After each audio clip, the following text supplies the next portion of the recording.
मकर संक्रांति दिन श्रीमंदिर रे महाप्रभु श्री जगन्नाथ पाखे मकर चाउल नैवेद्य अर्पण करा जाए। आ सेटा केमती कौन तैयारी करा जाए आज मु आपण मान सहित शेयर करी। कहा जाए कि माँ लक्ष्मी तांको बाप घर को जाइथिले और मकर संक्रांति पूर्व दिन से घर को फेरथिले और फेरिला बेले सांगरे नहीं के आसथिले नुआ चाउल आ एई चाउल को गुंड करी सेथिरे बहुत प्रकार फलमूल दे बहुत सब जिनस पड़थाए आपण माने आगो को देखिबे पकेकी ठाकुर को से देइथिले। तो सेथि पई मकर संक्रांति दिन ए मकर चाउल नैवेद्य तैयारी करी महाप्रभु से जगन्नाथ पाखे अर्पण करा जाए। एमती भी आम प्रत्येक घरे ओडिशावासी ये मकर चाउल मकर संक्रांति दिन तैयारी करथांती। घर ठाकुर गाँ ठाकुराणी कि ग्रामदेवी पाखे भी यहाँ भोग लगा जाए ता सहित ईशान आम देइथांती। तो मुझे केमती कौन तैयारी करिछि चलंतु देखंतु प्रोसेस। और जदि वीडियोटी भल लगिवो निश्चय लाइक करदेबे शेयर करेंगे चैनल नुआ थिले सब्सक्राइब करनेबे। तो चलंतु स्टार्ट करिबा आज रेसिपी। मकर चाउल भोग तैयारी करिया पई मुई गोविंद भोग बासमती राइस नहीं आ 3-4 घंटा भल भाव में बतुरई नहीं जेहेतु यहाँ आम कंचा तैयारी करती से 3-4 घंटा भल भाव में आम बतुरई नवा। और जब बासुमती चाउल आपण मैंने नौकरी ताले ये जो भोगर बास्नाटा बहुत बढ़िया आसो। आपड़ चाहिए नॉर्मल अरुआ चाउल नहीं पारे एमती भी आम नुआ चाउल ये नवा पुराना चाउल नबानी कारण ये भोगटा नुआ चाउल ही तैयारी करा जाए।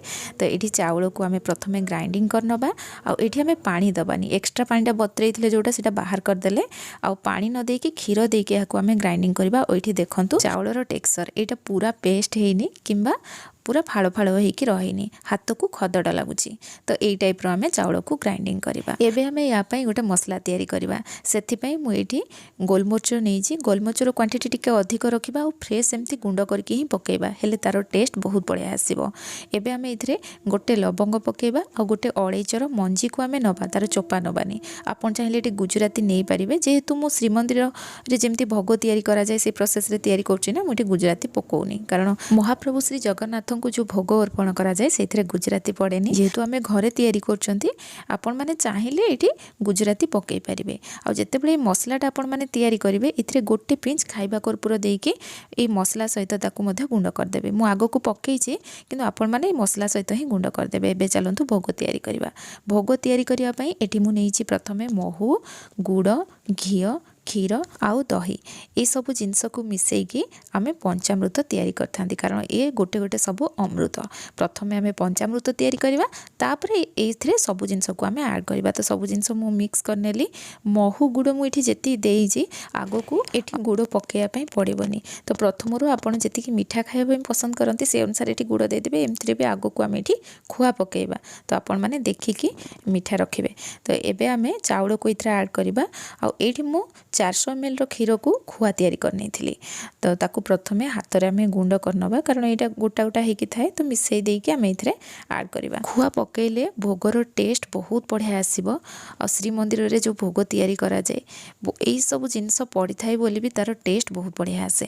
तो ये आम खुआ नेले एबे आम ये छेना ऐड करवा। ये छेना गोटे गिना पाखापाखि मु नहीं बहुत बढ़िया टेस्ट आसीबो। आ नड़िया को छोट छोट काटिकी मु इधरे ऐड करछि। एबे आम इधरे ऐड करवा डाळिंब।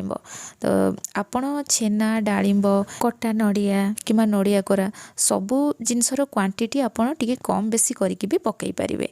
तो एबे मु इथरे ऐड कली आखु आ इथरे ऐड करछि मु धड़ा राशि। एबे आम इथरे ऐड करवा पिस्ता बादाम। तो ये मो पिस्ता को हेमदस्तारे टिके गुंड गुंड कर देछि माने बेसी गुंड करबानी एमती फाड़ फाड़ करदेबा किछटा गुंड करदेबा एमती पकेले यार टेस्टटा बहुत बढ़िया आसीबो। आपण चाहिए ये काजू पकई पारिबे कि आपणको मन पसंदर ड्राई नट पकई पारिबे किंतु श्रीमंदिर रे पिस्ता ही पका जाए। तो मुझे अनुसार ये पिस्ता ही केवल नहीं जो मसला को आम गुंड करके रखते ताकू ऐड करवा। और गोटे पिंच ये मु कर्पूर नेली किसमिश ऐड कले आ जायफल को ग्रेट करके गोटे चुटकी आम ये ऐड करवा। बेसी दबानी बेसी देले एटा पिता लगे और तार स्मेलटा भी बहुत हार्ड तो बेसी पकईबानी अल्प टिके मु ग्रेट करके पकईदेली। एबे आम ये ऐड करवा अदा ये मु छेचा अदा हाफ छोट चामच ऐड कली। एबे आम कदली ऐड करवा हाथ को भल भाव में धोईदबा आउे आम चकड़वा।